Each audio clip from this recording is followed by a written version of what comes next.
It's still early.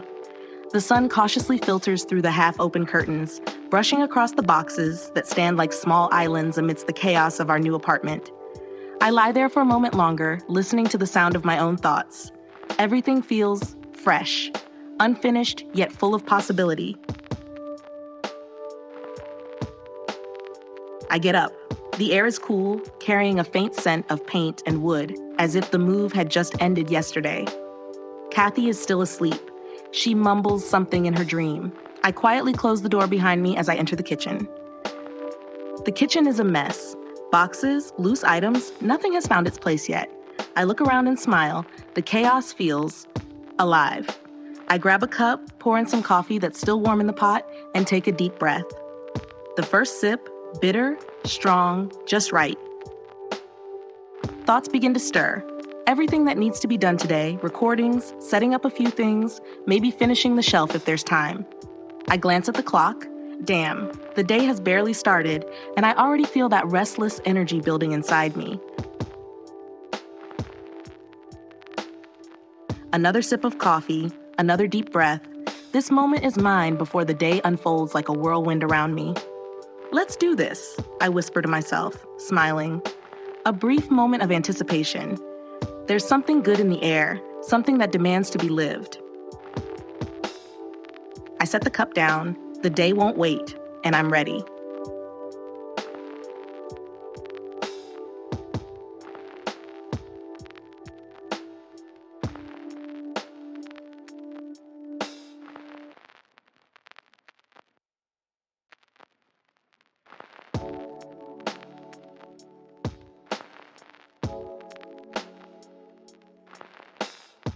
You dive into it without thinking, like slipping into a river, cold and clear, its current pulling you forward before you even realize you're moving.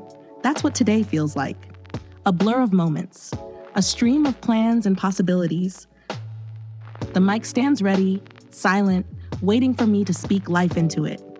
I settle into the chair, headphones on, fingers drumming lightly on the edge of the table.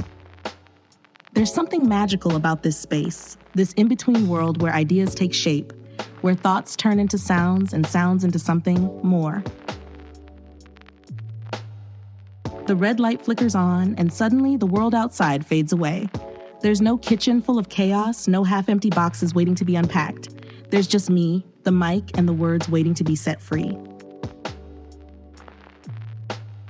I begin to speak, hesitant at first, feeling the weight of the silence that surrounds me. But then, the rhythm finds me. It always does. Like a familiar friend, it pulls me in, guides me forward. Words flow, one after the other, tumbling out in imperfect harmony, stitched together by meaning, by feeling. This is the moment I live for, when time blurs and nothing else matters but the story I'm telling. It's raw, it's real, it's mine. 2 hours pass in what feels like minutes. The session wraps, and I lean back, exhaling deeply. There's something satisfying about it. Not just the work itself, but the act of creating, of bringing something new into the world. It's messy, it's imperfect, but it's honest. And that's enough. I take off the headphones, stretch my arms. The world outside waits for me, ready to pull me back into its chaos. But for now, just for a moment, I sit still, holding on to the calm before the next storm.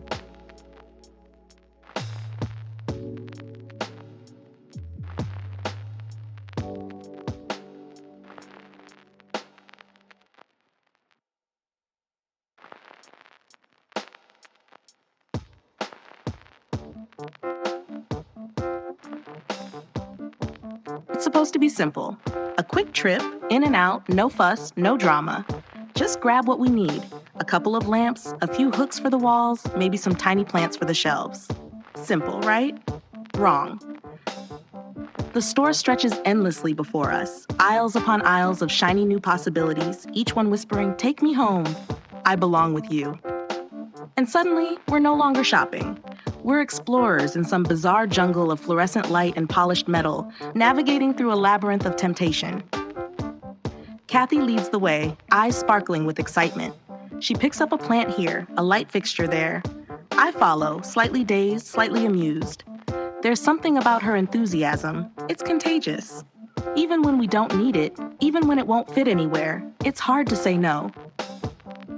Minutes turn into hours, and our cart fills with things we never planned for. A wind chime that sounds like spring, a stone planter heavy enough to anchor a ship, and a random string of lights because why not? I start to laugh, softly at first, then louder until it echoes through the aisle. Kathy turns, raising an eyebrow. What's so funny? Everything, I say, still grinning. Everything and nothing. She laughs too, and for a moment, the whole world feels light, like we've turned a chore into an adventure. We leave with more than we came for. Not just the hooks or the lamps or the plants, but something else. Something intangible. Something you can't put in a cart or swipe at the register. The kind of joy that sneaks up on you in the midst of the ordinary.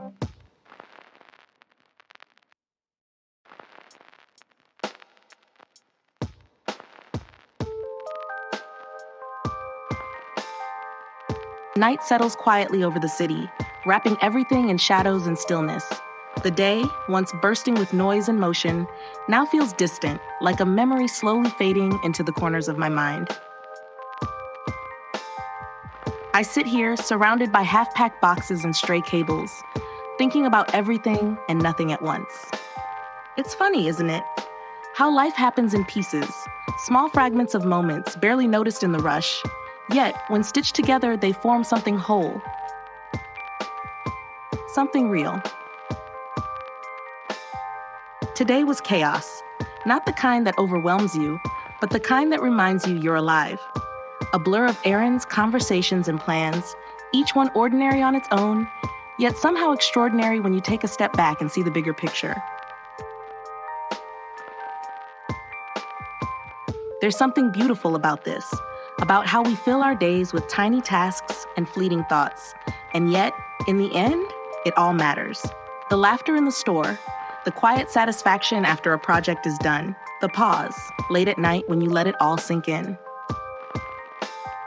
I take a deep breath, the kind that feels heavy but necessary, like letting go of the weight you didn't know you were carrying.